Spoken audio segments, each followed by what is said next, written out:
السلام عليكم، مرحبا بكم في كوريكي فارم ومرحبا بكم في سلسلة جديدة ديال سولني وانا نجاوبك. اليوم غادي نجاوبكم على واحد السؤال اللي كيسولوني عليه بزاف: اشنو الفرق بين البيض البلدي والبيض الرومي؟ البيض كيتعتبر من بين اكثر الاطعمة اللي كيستعملوها الناس بشكل كبير بزاف في العالم كامل، واكيد فاش كنقولوا شي حاجه اللي مطلوبه في المارشي فاكيد غادي يكونوا عليها بزاف ديال الابحاث وبزاف ديال الدراسات وبزاف ديال الناس اللي مهتمين بالموضوع. ومن بين اشهر الاحصائيات والتقارير اللي داروا في هذا المجال كاينه Global Alliance for Improved Nutrition. قبل ما ندوزو للتقرير اللي دارتو هاد المنظمة خاصنا بعدا نعرفو شكون هي واحد المنظمة اللي غير ربحية اللي تأسست سنة 2002 وكتسمى منظمة التحالف العالمي للتغذية المحصنة. هي الدور ديالها أنها تحمي المستهلك وتحافظ على السلامة الغذائية ديالو، يعني أي حاجة كياكلوها المستهلكين كتحاول أنها دير لها دراسات وأبحاث باش ما تلقاش الا لقات فيها مثلا شي ماده معينه راه كتسمعوا باللي راه خرج واحد التقرير باللي هاد الماده هادي راه تمنعت في السوق. وهاد المنظمة هادي دارت واحد التقرير على البيض اللي سميتو Eggs one of nature's most nutritious food.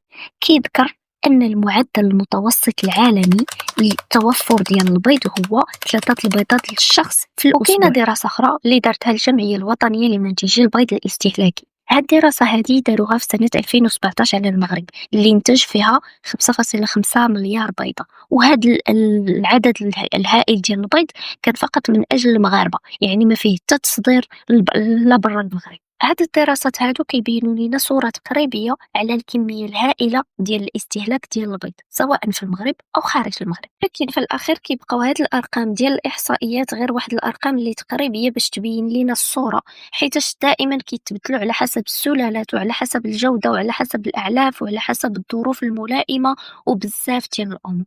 ولكن بلاتي شنو الفرق بين الدجاج البلدي الحر أصلا والدجاج اللي كيربيوه الشركات باش يستافدوا من البيض ديالو؟ ياك دجاج اشنو كياكل هاد الدجاج وفين كيتربى وكيفاش كتتم المعامله ديالو واشنو المواد الكيماويه اللي كيتعطاو ليه، واش هو كيسرح ولا لا؟ هادشي كامل كيبدل في الفيزيولوجيا ديال الدجاج. داكشي علاش ولاو الناس كيتجهوا لان الدجاج البلدي هو افضل من الدجاج الرومي. البيض البلدي كيجي من الدجاج البلدي الحر، بينما البيض الرومي كيجي من الدجاج البياض اللي كيكون صناعي وكيتربى في العنابر وفي الشركات الكبرى اللي كدير التجارة ديال البيض ديال الأسواق. والناس دائما كيفضلوا الدجاج البلدي على الدجاج الرومي. الدجاج البلدي كياكل الحبوب الأعشاب وكيسرح، وهذه أهم حاجة. الدجاج الرومي كياكل الأعلاف المركبة وهي اللي كتساهم في التسمين ديالو باش يوصل للوزن المثالي باش يخرج للسوق. واهم حاجه في الدجاج الرومي هو انه كيوجدوه للسوق بمعنى الكوميرسياليزاسيون. بغض النظر واش صحه الدجاج مزيانه ولا لا، المهم انه يوصل للوزن المثالي باش يتباع في السوق. داكشي علاش الاعلاف المركبه احيانا كيستعملوا فيها مواد كيماويه اللي ممكن تضر بصحه الدجاج.